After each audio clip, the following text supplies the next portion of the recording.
एक बार फिर से मैं आप सभी का स्वागत करता हूं इस बाइबल क्लास में। Good morning. आज हम सभी लोग बहुत अच्छी अच्छी बातों को सीखने वाले हैं। उत्पत्ति दूसरा अध्याय और उसका उत्पत्ति दूसरा अध्याय उसका 19 से लेकर के 25 के बीच में आज हम देखने वाले हैं और उत्पत्ति दूसरा अध्याय आज हम कंप्लीट करेंगे। चलिए हम आगे बढ़ते हैं और आगे बढ़ने से पहले आप लोग मेरे साथ निकाल करके रखेंगे इसके लिए भजन संहिता 8 का 7 पद। आप सभी का स्वागत है और आप सभी निरंतर प्रचार के रूप में इस वीडियो को अलग अलग स्थानों पर भेजिए, अपने अकाउंट पे भेजिए और जैसे भी हो आप प्रचार करने का प्रयास कीजिए। चलिए पहला पद हम देख रहे हैं 2 का 19 और 2 का 19-20 हम देखने वाले हैं। और यहोवा परमेश्वर भूमि में से सब जाति के बनेले पशुओं और आकाश के सब भांति के पक्षियों को रचकर आदम के पास ले आया कि देखे कि वह उनका क्या क्या नाम रखता है। और जिस जिस जीवित प्राणी का जो जो नाम आदम ने रखा वही उसका नाम हो गया। बहुत ही सिंपल सा पद है। परमेश्वर ने हर एक बनेले पशु को वह उसके पास लेकर के आया। आदम किसी के पास नहीं गया, उसके पास में सभी पशु पक्षियों सबको लेकर के आया और जो जो आदम ने उन लोगों का नाम रखा क्योंकि परमेश्वर ने उन्हें बुद्धि दी थी और उसके द्वारा उन्होंने उसका नाम रखा और वैसा ही वैसा हो गया। अतः आदम ने सब जाति के घरेलू पशुओं और आकाश के पक्षियों और सब जाति के बनेले पशुओं के नाम रखे। सबका नाम रख दिया उसने, परंतु आदम के लिए कोई ऐसा सहायक ना मिला। अब यहाँ पे समस्या ये है कि परमेश्वर ने कहा था कि वो उसके लिए सहायक बनाएगा। अब सहायक खोज रहा है परमेश्वर, कहीं इसमें से जो बनाया हूँ मैं, जो सृष्टि किया हूँ, उसमें से तो कोई सहायक अगर होता है तो ठीक है और यदि नहीं है तो फिर वो जानता था कि आगे बनाना पड़ेगा। तो उसने मेल खाए ऐसा कुछ देखा। जैसे हमारा परमेश्वर सर्वज्ञानी है, हम जानते हैं, वो जानता था कि नारी को बनाना है, परंतु वो आदम को ये बात कहता रहा कि देखो इसमें से कोई मेल तो नहीं खाता, कहीं देखो इसको से कोई पसंद तो नहीं आता। जैसे हम जाते हैं और जा कर के देखते हैं, कहते हैं पसंद आया बेटा या पसंद आया बेटी, तो क्या होता है, हामी होता है। बोलते नहीं पसंद थोड़ा सा ठीक है, दूसरा देखेंगे, या फिर बोलते कि नहीं हमें बहुत पसंद आया और उसके बाद में दोनों का विवाह हो जाता है। लेकिन यहाँ पे हम देख रहे हैं कि यहाँ पसंद की बात है। चलिए हम 2 का 19 का 20 में देखते हैं। भजन संहिता 8:7 में जो बात लिखी हुई है 8:5 से 9 के बीच में हम देख रहे हैं, क्योंकि तूने उसको परमेश्वर से थोड़ा ही कम बनाया और उसकी महिमा प्रताप मुकुट उसके सिर पर रखा। तूने उसे अपने हाथों के कार्यों पर प्रभुता दी है। तूने उसके पांव तले सब कुछ कर दिया है। सब भेड़ बकरी और गाय बैल और जितने वन पशु, आकाश के पक्षी, समुद्र की मछलियां और जीव जंतु समुद्र में चलते फिरते हैं, वे सब परमेश्वर ने किसके हाथ में दिया है? आदम और हवा के हाथ में दिया। मैं पहले इसको बता चुका हूं, मैं इसको बार बार रिपीट नहीं करूंगा। तो उसको दिया, लेकिन यहाँ पे समस्या हो रहा है, वो सिर्फ एक ही बात की समस्या है और वो है उससे मेल खाता हुआ कोई साथी जो मेल नहीं खा रहा है ना। अब इस समस्या का हल तो करना पड़ेगा, अगर नहीं करेंगे तो फिर वो अकेला रह जाएगा, क्योंकि प्रभु ने कहा आदम का अकेला रहना उसको अच्छा नहीं लग रहा था, तो कोई तो चाहिए है जो उसका साथी बने। लेकिन यहाँ पे उसका साथी कोई नहीं दिखाई दे रहा है। उसने सबको, वन पशुओं को, जीव जंतुओं को, पशु पक्षियों को, सबको लेकर के आ गया, लेकिन देखा कोई उससे मेल खाए, कोई मेल नहीं खाता है। और परमेश्वर एक बार फिर से आगे चलता है 21वें पद में। बड़ा ही अच्छा वचन है ये 21वां पद, 2 का 21, बहुत ही अच्छा वचन है। क्या लिखा वहां? तब यहोवा परमेश्वर ने आदम को भारी नींद में डाल दिया और जब वह सो गया तब उसने उसके एक पसली निकालकर उसकी जगह मांस भर दिया। देखिए बड़ा ही सिंपल वचन है, बहुत ज़्यादा समझाने की आवश्यकता नहीं है इस वचन को। लेकिन बात यह है कि नींद है ना, कि प्रभु ने उसको नींद में क्यों डाला? वो ऐसे ही निकाल सकता था और वो तो परमेश्वर है, वैसे निकाल लेता। लेकिन नींद जो है, मैंने कहा कि जगत की सृष्टि एक शिक्षा है, जगत की सृष्टि एक संपूर्णता है, जिससे हमको पता चलता है कि आने वाले दिनों में क्या होने वाला है और वही हो रहा है ना। और देखिए भारी नींद में डाल दिया। जब कभी कुछ होता है या किडनैपिंग होती है या हत्या होता है, उसमें आप देखेंगे कि नशे का उपयोग किया जाता है। और जब वो पूर्ण रीति से नशे में हो जाता है, या नींद की गोली, नींद का टेबलेट, नींद का इंजेक्शन, या जो बेहोशी का है, पदार्थ है, ये सब का इस्तेमाल करते हैं। और मैं बता दूं कि ये सब गलत तरीके से किया जाता है। लेकिन आप डॉक्टर के पास जाएंगे और जब ऑपरेशन में जाएंगे तो यही सही चीज़ें हो जाती हैं। उनको भारी नींद में डाल देना, नींद में डाल करके बड़ा से बड़ा ऑपरेशन कर लेना, है ना, और उनको उनके शरीर को शून्य कर देना, बड़ा से बड़ा ऑपरेशन कर देना, ये सब कुछ जगत की सृष्टि से चलता आया है। ये ऑपरेशन है, समझ लीजिए, ये एक ऐसा ऑपरेशन है जो आदम का ऑपरेशन हो रहा है। और आदम का ऑपरेशन इसीलिए हो रहा है क्योंकि उसको कोई बीमारी नहीं है, वो एकदम क्या, शारीरिक रूप से बिल्कुल तंदुरुस्त है, क्योंकि परमेश्वर उसके साथ था। लेकिन यहाँ पे जगत का सबसे पहला ऑपरेशन हो रहा है ना, दुनिया का सबसे पहला ऑपरेशन। डॉक्टर अभी हैं, अभी करते हैं, पहले वैद्य थे, वैद्य ऑपरेशन नहीं कर सकते थे, लेकिन यहाँ पे परमेश्वर ने क्या किया, सबसे पहला ऑपरेशन किया। परमेश्वर बोलते हैं डॉक्टरों का डॉक्टर, वैद्यों का वैद्य है ना, डॉक्टरों का डॉक्टर, वैद्यों का वैद्य है। ऐसे ही नहीं कहते हम लोग कि डॉक्टरों का डॉक्टर, वैद्यों का वैद्य, प्रभुओं का प्रभु है। वो है इसीलिए, वो डॉक्टरों का डॉक्टर क्यों है, क्योंकि जिस समय विज्ञान नहीं था, जिस समय डॉक्टरी नहीं थी, उस समय परमेश्वर ने क्या किया, उसके पसली को ऑपरेशन के जरिए निकाल लिया, है ना। चलिए, भारी नींद, तो भारी नींद हम देख रहे हैं, एक घटना है जो आपको पहला शामिल 26:12 में मिलेगा। दाऊद के समय में अभिषे और दाऊद शाऊल के पास में गए, उसके भाला को उन्होंने ले लिया और अभिषे ने कहा कि मुझे दाऊद आज्ञा दे कि मैं इसे एक ही बार में क्या करूं, मार दूं। लेकिन दाऊद कहता है कि नहीं, मैं परमेश्वर के लोगों के ऊपर हाथ नहीं डालूंगा, क्योंकि उसमें हाथ डालने के बाद कोई बच नहीं सकता, इसीलिए मैं उस पर हाथ नहीं डालूंगा। और चलो हम लोग यहाँ से चुपचाप चल देते हैं। लिखा है कि दाऊद और अभिषेक वहां से भाला लेकर के चले गए।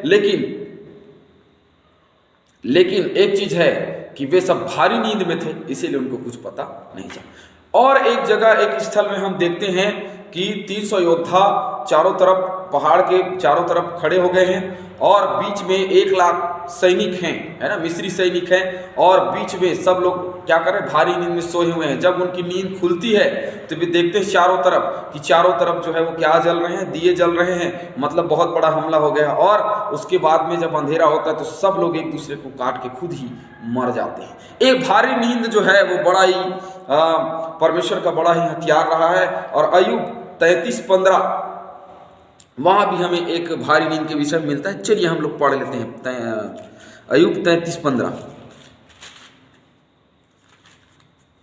वहां क्या लिखा है, स्वप्न में या रात को दिए हुए दर्शन में जब मनुष्य घोर निंद्रा में पड़े रहते हैं। कब? स्वप्न में या रात को दिए हुए दर्शन में, जब वह घोर निंद्रा में। देखिए, जब हम बहुत निंद्रा में होते हैं तभी स्वप्न या ख्वाब आते हैं। आंख खुला हुआ हम स्वप्न नहीं देख सकते, आंख खुला हुआ हम दर्शन नहीं देख सकते, भारी निंद्रा में ही हम ये सब कुछ देख पाते हैं, ये वचन का कहना है। और मनुष्य के कान खोलता है और उनकी शिक्षा पर मुहर लगाता है। कब? जब वो सोया होता है अपने बिछौने में, भारी निंद्रा में होता है, तब वह उनके कानों को खोलता है और उनको शिक्षा में आगे बढ़ाता है। यशायाह के समय में यशायाह सोया हुआ था और उसने दर्शन देखा। यिर्मयाह के समय में वो भी सोया था और उसने दर्शन देखा, और वो इजरायली प्रजा को जाकर के बताता है। तो ये निंद्रा का बड़ा ही उपयोग है बाइबिल में। भारी निंद्रा में डाल दिया आदम को, और आदम को भारी निंद्रा में डाल करके उसका पसली निकाल दिया। अब देखते हैं 22वें पद में क्या हो रहा है। देखिए, और एक बात यहां लिखी हुई है कि पसली तो निकाल दिया परमेश्वर ने, लेकिन पसली निकालने के बाद में और ऑपरेशन किया। देखिए, 2 ऑपरेशन हो गया यहाँ पे। उसने मांस भर दिया, तो मांस कहां से आएगा? मांस उसी के शरीर से आएगा। कई जगह हम देखते हैं जब घाव बना होता है तो मिटता नहीं, तो दूसरे जगह के मांस को ले जा करके वहां भर दिया जाता है। मेरे एक भैया हैं, उनका ऐसे ही किया गया था। एक जांग में उनका बहुत बड़ा गड्ढा सा हो गया था, घाव टाइप का, तो उस जगह से निकाल करके दूसरी जांग के मांस को निकाल करके इस जांग में लगाया गया और 2 ऑपरेशन हुआ एक साथ। इधर भी लगाया गया और इधर को काटा गया, और वे दोनों को जो है वो क्या किया गया, पट्टी लगा करके भरा गया। तो इस प्रकार से हम देखते हैं, तो पसली तो निकाला परमेश्वर ने, उस जगह में क्या भर दिया? मांस भर दिया। और मैंने कहा ना, जगत का पहला ऑपरेशन, सक्सेसफुल ऑपरेशन। चलिए, 22वें पद में हमको इसका सब कुछ वर्णन मिल जाता है। और यहोवा परमेश्वर ने उस पसली को जो उसने आदम में से निकाली थी, स्त्री बना दिया। क्या बना दिया? अरे बाप रे! ये तो बड़ा ही गजब हो गया। पहले तो ऑपरेशन कर दिया उसने, और ऑपरेशन करने के बाद में उसने पसली निकाल लिया। अब पसली निकालने के बाद में हमारा परमेश्वर क्या कर रहा है, स्त्री बना दिया, है ना, जो उससे मेल खाए, स्त्री बना दिया और उसको आदम के पास ले आया। उसको किसके पास में ले आया, आदम के पास में ले आया। और तब आदम ने कहा यह मेरे हड्डियों में से, क्योंकि पसली जो है वो हड्डी है, और उसमें से कहा कि उसने मेरे हड्डी में से हड्डी और मेरे मांस में से मांस निकाला है, क्योंकि उसी का मांस लिया होगा। और मांस लेकर के क्या किया, उसने उसको बना दिया और वो आकार बन गया। तो आदम जितना बड़ा था, अगर उसमें से पूरा मांस निकालेगा तो ही बनेगा, लेकिन उसने थोड़ा मांस निकाला होगा। और परमेश्वर, बहुत सारे अटकलें जो हैं वो लगाई जाती हैं कि पसली तो है बहुत छोटा होता है, लेकिन हवा तो इतनी बड़ी सी बनाई गई है ना, थोड़े से छोटे, यहाँ तक मेरी पत्नी यहाँ तक आती है, तो समझ लीजिए कि वो हवा है। तो क्या इतनी छोटी मेरे मांस में से निकाल करके बनाया जा सकता है, लेकिन उसने छोटा सा मांस का टुकड़ा लिया होगा और उसको बना दिया होगा। जैसे पसली छोटी वैसे मांस भी छोटी, और उसके बाद में वो बड़ी हो गई, जो कि परमेश्वर सब कुछ कर सकता है ना। और उसको आदम के पास ले आया और उसने उसको क्या कहा, हड्डियों में की हड्डी और मांस में का मांस है, इसीलिए इसका नाम नारी होगा, क्योंकि वो नर में से निकली है, क्योंकि वो नर है। आदम जो है वो नर है, तो नर में से निकली, इसीलिए नारी है ना, नारी है ना, उसी के उसमें बनाई हुई है। तो नारी बना दिया उसने और स्त्री बना दिया उसने, और उसका नाम उसने नारी रखा, है ना। क्या कहा कि ये नारी होगी, क्योंकि आदम के पास ही ले आया सबको, और पशु पक्षी बनैले इन सभी चीज़ों को लेकर के आया आदम के पास में, तो उसने उन्हें नारी ही कहा। चलिए पहला तीमुथियुस 2:13 पढ़ लेंगे। पहला कुरिन्थियों 11:8 कल ही हमने देखा है, 9 पद 12 पद हमने कल देखा है। इफिसियों 5:28 से 30, इन सभी विषयों को मैं नहीं बताऊंगा, क्योंकि ये फिर से पति पत्नी के बीच का रिश्ता है, जो मैंने कल वीडियो बनाया था आपका, और मैं उसके बारे में आपको नहीं बताऊंगा, फिर से रिपीट नहीं करूंगा। और आप उसको कल जो वीडियो है आप उसको देख लेंगे कि पति पत्नी का रिश्ता कैसा है। तो पति पत्नी जो है एक तन होंगे, ये बात हम आगे पढ़ेंगे। चलिए 24वें पद में ये बात लिखी हुई है, इस कारण पुरुष अपने माता पिता को छोड़कर अपनी पत्नी से मिला रहेगा और वे एक ही तन बने रहेंगे। ये बड़ा ही अटकल का विषय है। यहाँ तो व्यवस्था विवरण में एक बात जो है वो कहता है, व्यवस्था विवरण निर्गमन में, कि अपने माता पिता का आदर कर। दूसरी तरफ यह कहता है कि माता पिता को छोड़ करके किस में बना रहे, किस में बना रहेगा, वो स्त्री के साथ में बना रहेगा, और दोनों एक तन एक ही तन होंगे, वो अलग नहीं किए जा सकते। और अलग क्यों नहीं किए जा सकते, तो अलग क्यों नहीं किए जा सकते, क्योंकि प्रभु यीशु मसीह ने कहा है। चलिए कहाँ कहा है, मरकुस 10:7-8। मैं ये टॉपिक जो है थोड़ा सा अलग जा रहा है, लेकिन मैं इसीलिए कह रहा हूँ क्यों अलग नहीं कर सकते, दोनों को एक तन क्यों होंगे, दोनों को अलग क्यों नहीं किया जा सकता, क्योंकि दोनों एक तन है। और प्रभु यीशु मसीह ने स्वयं मरकुस रचित सुसमाचार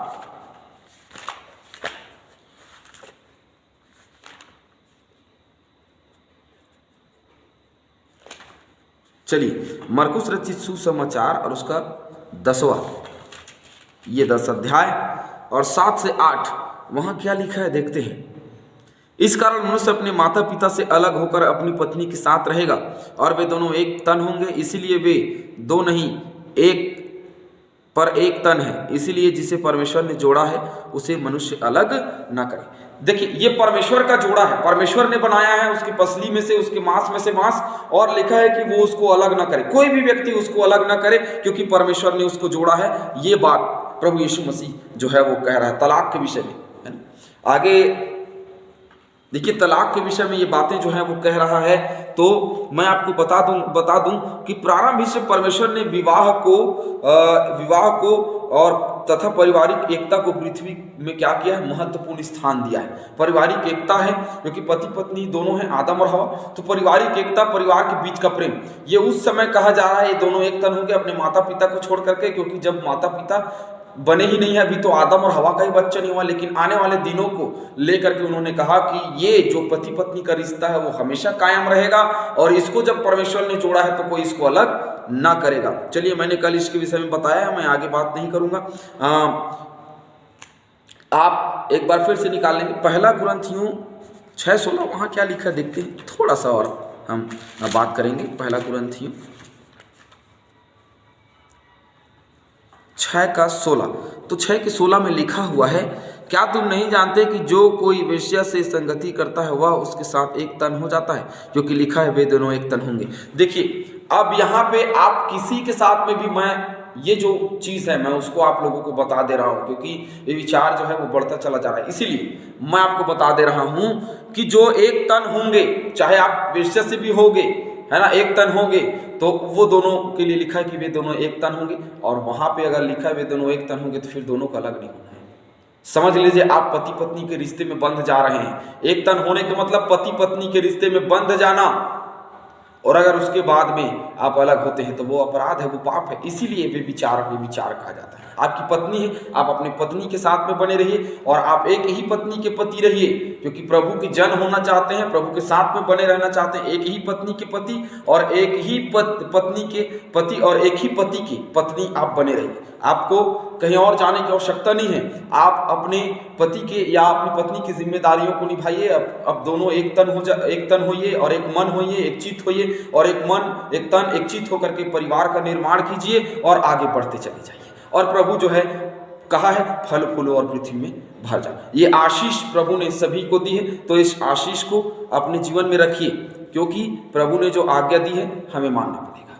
तो फल फूलो और पृथ्वी में भर जाओ, इस प्रकार से आज्ञा दी। मेरे कहने का मतलब यह है कि व्यभिचार का कोई स्थान नहीं है। अगर आप शादीशुदा नहीं हैं और वेश्या के पास में जाते हैं और एक तन होते हैं, तो आपको उससे विवाह करना पड़ेगा, क्योंकि हुसैन नबी को प्रभु ने कहा कर ले शादी, उसने कर लिया, है ना। इसका मतलब ये नहीं कि उसके पास में गया था, वो नहीं गया था, लेकिन फिर भी प्रभु ने कहा, उसकी इच्छा थी और वो हो गया। तो एक तन जब आप किसी के साथ में होते हैं तो समझ लीजिए आपका विवाह हो गया। फिर आपको जब परमेश्वर अलग करे तभी आप हो गए। ये गलती आप ना करें, क्योंकि परमेश्वर के वचन में बहुत ही गंभीर बात लिखी हुई है, और ये बहुत ही अद्भुत और गंभीर विषय है, गंभीर बात है कि आप कहीं और जाते हैं अपनी पत्नी को छोड़ करके, तो समझ लीजिए आप दोनों वहां एक तन हो रहे हैं, तो यहाँ का रिश्ता अपवित्र हो जा रहा है और वो रिश्ता भी दोनों अपवित्र हो जा रहा है। अपवित्र रिश्ता कभी प्रभु ग्रहण नहीं करता, क्योंकि प्रभु ने पवित्रता का रिश्ता दिया पति पत्नी का, कि अपने माता पिता को भी छोड़ दो आप, लेकिन पति पत्नी एक दूसरे को ना छोड़ो ना त्यागो। सिर्फ व्यभिचार ही ऐसा जरिया है जिसके तरीके से हम तलाक दे सकते हैं। जैसे कि आप जैसे मरकुस हमने निकाला था, तो मरकुस के आप उस अध्याय को पढ़ेंगे तो आपको समझ में आएगा कि किस स्थिति में आप तलाक दे सकते हैं। क्या लिखा है, तब फरीसी ने उसके पास आकर उसकी परीक्षा करने के लिए पूछा, उचित है। उसने उसको उत्तर दिया, मूसा ने तुम्हें आज्ञा दी। उन्होंने कहा, मूसा ने त्याग पत्र लिखने और त्यागने की आज्ञा दी है। ओके, ठीक है। यीशु ने उनसे कहा, तुम्हारे मन की कठोरता के कारण उसने तुम्हारे लिए आज्ञा लिखी, पर सृष्टि के आरंभ से परमेश्वर ने नर और नारी करके उनको बनाया और सब कुछ हुआ, है ना।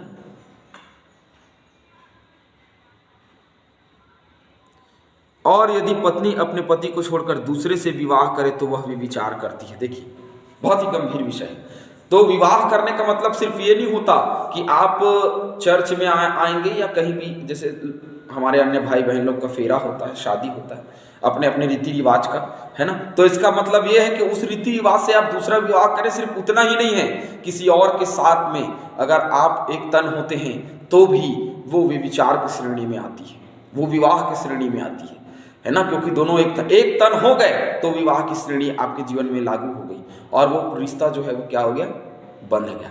अब उस रिश्ते को अगर आप छोड़ते हैं, अगर ये 2 रिश्ता आप निभा रहे हैं, 3, 4, 5, कई लोग तो 10-10 रिश्ता निभा रहे हैं ना, अगर इस तरीके से रिश्ता निभा रहे हैं तो वो गलत है, वो पाप है, वो अपराध है। आपका विवाह हो गया, एक ही पत्नी के पति बने रहिए और एक ही पत्नी के पति और एक ही पति के पत्नी निरंतर आप बने रहिए, क्योंकि प्रभु ने आज्ञा दी है, आशीष दी है कि आप सब छोड़ सकते हैं, लेकिन अपनी पति को नहीं त्याग सकते, अपनी पत्नी को नहीं त्याग सकते, वे विचार को छोड़ करके। चलिए, आदम और हवा उसकी पत्नी दोनों, क्योंकि देखिए पत्नी शब्द आदम और उसकी पत्नी दोनों क्या है, नंगे थे पर लजाते न थे, क्योंकि अभी तक उनको भले बुरे का ज्ञान नहीं था, वे भला बुरा नहीं जानते थे और वे दोनों निर्वस्त्र थे। लेकिन दोनों को पता नहीं था कि हम निर्वस्त्र हैं, क्या है कैसे है। पुराने समय में आदि मानव लोग भी ऐसे ही रहा करते थे, लेकिन उसके बाद में धीरे धीरे बुद्धि खुलता गया, उसके बाद में सभी को पता चलता गया और ये सारी बातें जो है ऐसे हमारा जो शास्त्र है वो बताता है। लेकिन मैं आपको बता दूं, शुरू से ये वस्त्र का जो नियम है वो शुरू से आ गया था जब उसने अपराध किया था। बाद में मैं इसके विषय में बताऊंगा, जब ये आएगा, जब वो वस्त्र में अपने आप को पत्तों में ढकेंगे, तब मैं आपको बताऊंगा कि कब से ऐसा हुआ। तो अभी तक सिर्फ दो हैं और दो के बाद उसके बाद में कोई निर्वस्त्र नहीं थे, केवल यही दोनों थे जो नंगे थे पर लजाते बिल्कुल भी न थे। यशायाह 47:3 में थोड़ा सा इसका वर्णन हम देखेंगे।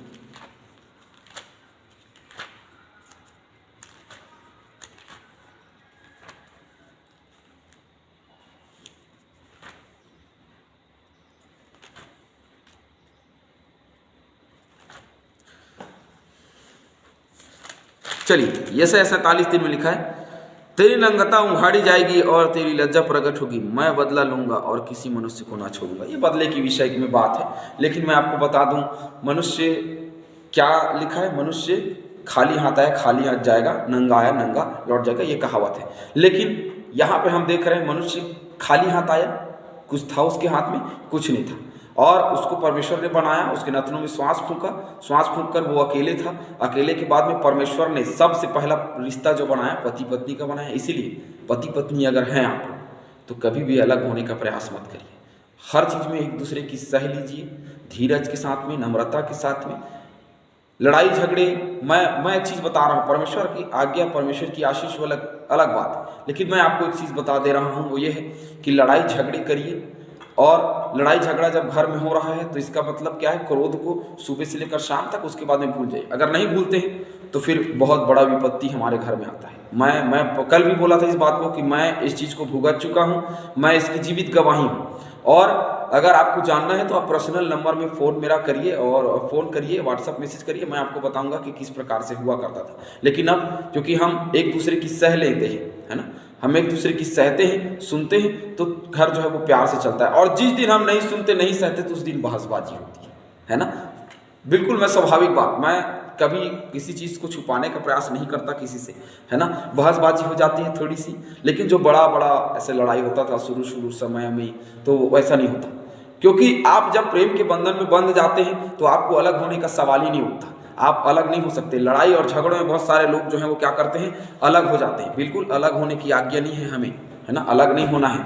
और वे दोनों निर्वस्त्र थे, उसके बावजूद भी वे दोनों एक दूसरे से नहीं ले जाते थे और नहीं शर्माते थे, क्योंकि भले और बुरे का ज्ञान नहीं था उनको। ये ज्ञान नहीं था कि वे दोनों क्या हैं, निर्वस्त्र हैं, है ना। और वे दोनों बड़े ही मगन रहते थे, साथ में रहते थे, और दोनों को परमेश्वर ने बनाया, दोनों से बातचीत करने परमेश्वर आया करता था, मिलने आया करता था। तीसरे अध्याय में हम देखेंगे कि किस प्रकार से ये हंसता खेलता परिवार, उसमें पाप और अपराध आया। कल हम देखेंगे कि हमारे परिवार में कैसे हंसते खेलते परिवार में पाप और अपराध आता है धीरे से और हमारे परिवार को नष्ट करता है। आप सभी को जय मसीह की। और पहला ऑपरेशन हो गया, नारी भी बना दी गई, और उसके बाद में माता पिता से अलग रह करके एक तन होने की भी बात कह दी गई। और एक तन होने का मतलब मैंने आप लोगों को बता दिया कि विवाह, किसी से भी एक तन होते हैं तो समझ लीजिए आपका विवाह हो जाता है। और एक से अनेक लोगों के साथ में विवाह करना वे विचार की श्रेणी में आता है, भूल जाइए, छोड़ दीजिए। और प्रभु आप सभी को आशीष दे। ऐसे ही आप निरंतर एक ही पत्नी के पति और एक ही पति के पत्नी बने रहिए और एक दूसरे की सह लीजिए। प्रभु आप सभी को आशीष दे। प्रभु आप सभी को अभी से लेकर के सर्वदा संभाले रहे। आमीन।